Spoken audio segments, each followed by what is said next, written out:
Stoicism has become ultra popular over the past several years, mostly in part due to authors like Ryan Holiday, who wrote The Obstacle is the Way, a fantastic book, The Daily Stoic, and Courage is Calling. Sorry, Ryan, I haven't bought Courage is Calling yet, but I'm excited to read it.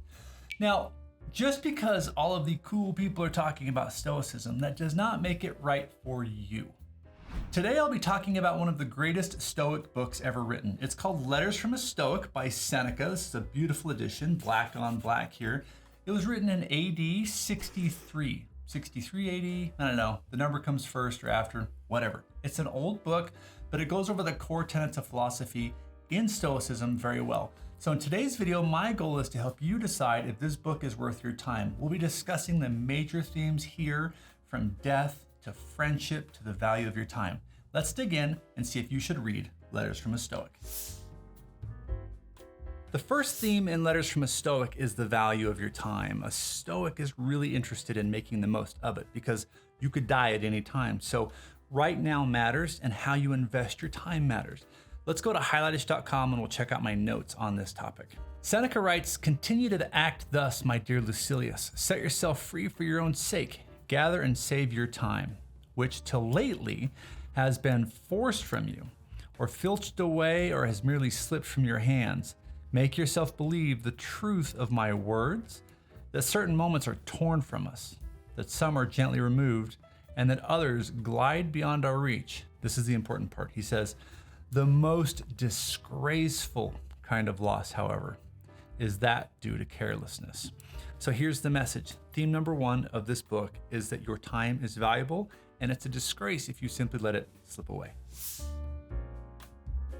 The second theme of Stoicism that I want to explore with you today in this book, Letters from a Stoic, is that of friendship. Now, Stoics have a very unique way of thinking about their friends, and I really identify with this, at least in principle. I'm not always a good friend, according to the Stoics, but I hope that I can be better. So I'm going to share with you a quote that Seneca uses in reference of this book. The quote is by Hecatto, and it says, "If you would be loved, love."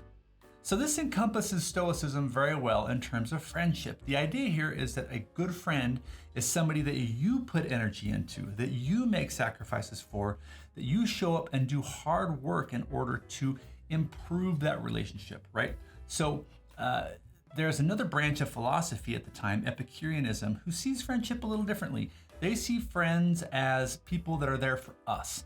They make us happy. They bring us joy. The Stoics flip that around. They say, you know what? We have friendship so that we can bring joy to other people, so that we can help other people with their suffering and their problems. The third theme I want to discuss in this book is that of amor fati. It means to love fate. Now, this is a very common topic that all Stoics talk about. Ryan talks about it a lot in his books. Here's the idea. So Stoics see things happening to us as though we aren't always in control, right? Things just happen, good things, bad things.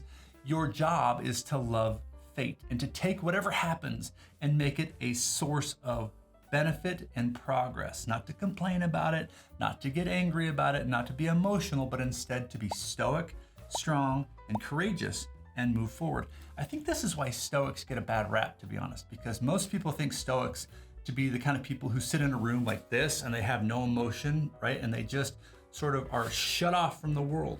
That's not Stoicism. What we're trying to do here is create a sort of sense of self so that when things happen, we can step away from it and logically process it versus being emotional and always being driven about by the winds of change. On page 64 of this book, there's a really great quote I want to share with you. It says, "Manliness gains much strength by being challenged." Now, I would like to revise that a little bit. Manliness and womanliness gain much strength by being challenged. And that's the idea, right?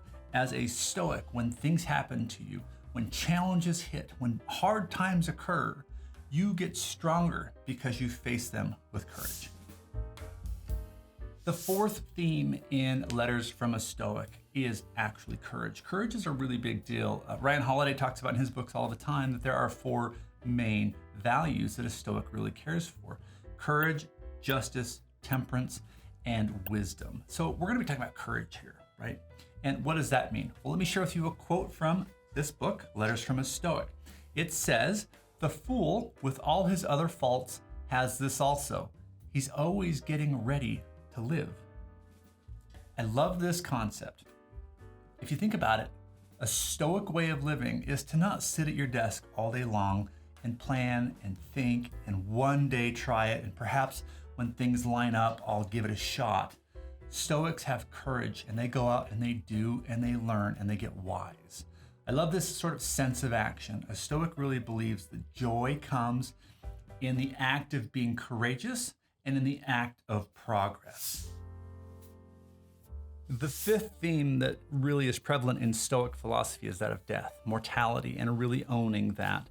And so let's turn to page 61. I'm going to go to highlights here because this is a slightly longer passage. And he's referencing a man named Pacuvius who practices his funeral every day. It says, Pacuvius, who by long occupancy made Syria his own, used to hold a regular burial sacrifice in his own honor, with wine and the usual funeral feastings, and then would have himself carried from the dining room to his chamber, while the eunuchs applauded and sang in Greek to a musical accompaniment. He has lived! He has lived! Thus Pacuvius had himself carried out to burial every day. Let us, however, do from good motive what he used to do from a debased motive. Let us go to our sleep with joy and gladness. Let us say, I have lived. The course which fortune set for me is finished. Now this is important. And if God is pleased to add another day, we should welcome it with glad hearts. That man is happiest and is secure in his own possession of himself, who can await the morrow without apprehension. When a man has said, I have lived, every morning he arises, he receives a bonus. So a Stoic often would think about his or her mortality. It's the sort of pondering idea that I could pass away at any time.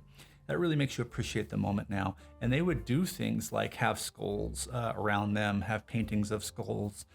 They would consider or even mentally practice their own funerals so that now became more precious. The sixth theme is to work on yourself. Now, this is a really big deal because a Stoic understands that your sense of joy and happiness is coming from internal actions. It's not external events that ruin your life. It's what you're doing internally. In fact, Seneca in this book says that we're all diseased internally, and we don't know that disease is there and it's killing us. We actually have to take time to work on ourselves and cure that disease. And as an example, he talks about traveling. So many of us want to travel and see the world. We believe that that will make us feel better. Seneca quotes Socrates, who said, "Why do you wonder that globetrotting does not help you, seeing that you always take yourself with you? The reason which set you wandering is ever at your heels." So here's the concept. You can go to Paris, you can go to Italy, you can go to America. Wherever you go, you're bringing yourself with you. And so it's incredibly important that you know you can't escape who you are, and it's very valuable and very worth your time to work on yourself. Theme 6 of working on yourself really kind of blends into theme number 7, but it's taking it an extra step. So the concept here is that of self-mastery. And I want to share with you a quote from the book. This is on page 355, if you have this edition.